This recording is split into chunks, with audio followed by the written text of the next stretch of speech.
पूज्यवर के चरणों में लोकेश जी मड़वैया रायपुर से नमोस्तु पूर्वक पूछ रहे हैं, भगवान क्या आज भी तीर्थ यात्रा का वही आध्यात्मिक महत्व है जो पहले था? यह तीर्थ यात्रा तो तीर्थ यात्रा है।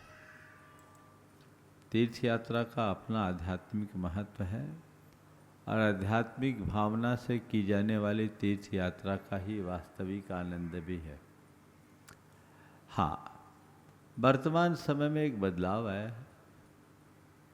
पहले की अपेक्षा तीर्थ यात्रा सरल हो गई और तीर्थ यात्रियों की संख्या भी बढ़ी, लेकिन अब ये तीर्थ यात्रा धीरे धीरे धार्मिक पर्यटन का रूप लेने लगी।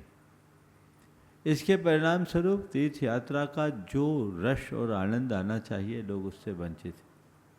पहले एक जमाना था जब साधन कम होते थे, लोग बैलगाड़ियों से तीर्थ यात्रा के लिए जाते, महीनों लगता, कई लोग पैदल जाते थे। स्वाभाविक है, आज के इस बदलते हुए दौर में लोगों के लिए सुविधा नहीं है। साधनों के माध्यम से जाते हैं, लेकिन जब साधनों के माध्यम से जाए भी तो केवल खाने पीने और घूमने फिरने में अपना समय बता दे तो तीर्थ यात्रा का वास्तविक लाभ नहीं होगा।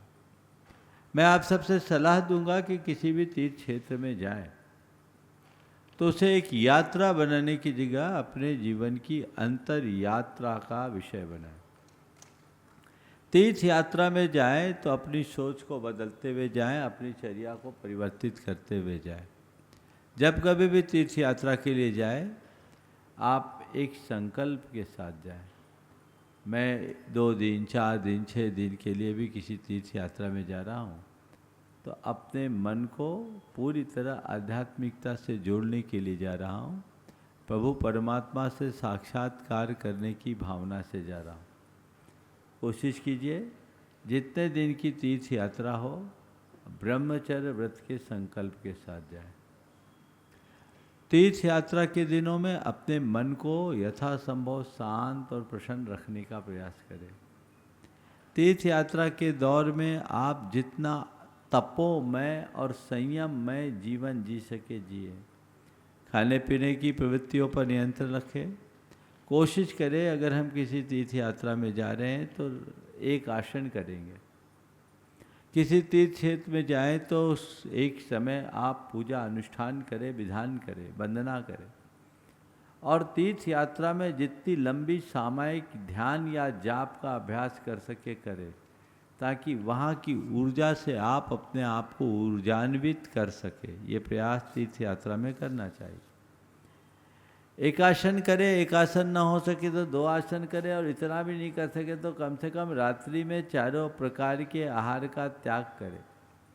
तीर्थ यात्रा के दौरान कोई भी अभक्ष या अमर्यादित वस्तु का सेवन कतई न करे, ये संकल्प अपने मन में लें। अगर अमर्यादित और अभक्ष वस्तुओं के सेवन से बचे तो आपके जीवन में संयम के भाव आएंगे। अपनी अन्य प्रवृत्तियों में भी नियंत्रण रखें। तीर्थ यात्रा के दौरान आप पूरी तरह से डिजिटल उपवास करें। कोशिश करें कि जितने दिनों मैं तीर्थ यात्रा में हूँ कोई भी डिजिटल साधन का प्रयोग नहीं करूँ। अगर आपको आपस में संपर्क रखने के लिए फ़ोन का प्रयोग करना है तो आप ऐसा कर सकते हैं कि फ़ोन के अलावा अन्य किसी सोशल मीडिया प्लेटफॉर्म पर मैं बिल्कुल नहीं जाऊँगा।